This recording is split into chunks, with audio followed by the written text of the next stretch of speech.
We all have mental health. It is just as important as physical health.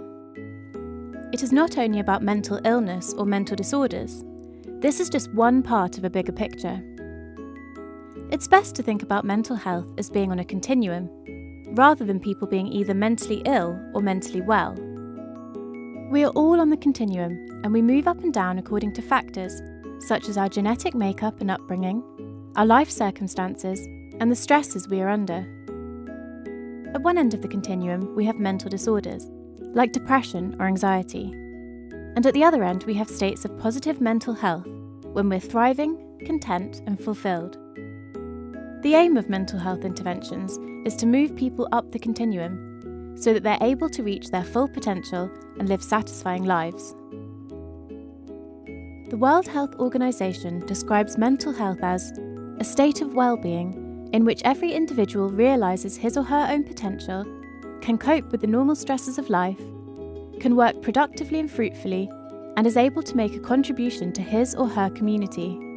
Being mentally healthy means being resilient and able to cope with difficult times, feeling in control, being confident, feeling good about yourself, managing and expressing your emotions, building and maintaining good relationships.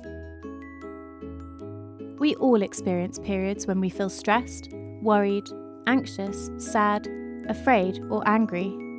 These are all normal emotions.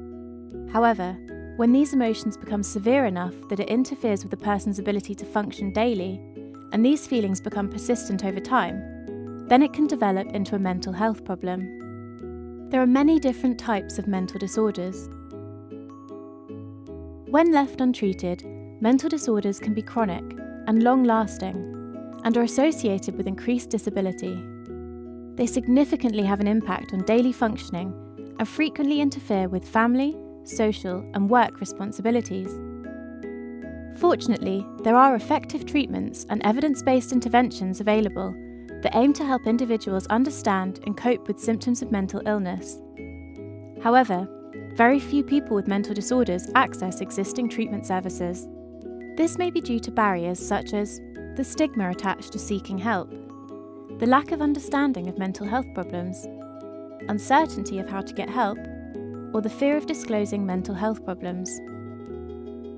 Research shows that stigma remains one of the biggest factors preventing people from seeking help early for their mental health problems and getting the appropriate support they need. It is important to acknowledge that we all have mental health and have a personal responsibility to learn how we can improve and maintain our well-being in order to lead meaningful and satisfying lives. Want to learn how you can do this? Great news! Why not join one of our communities and keep exploring Maudsley Learning Online?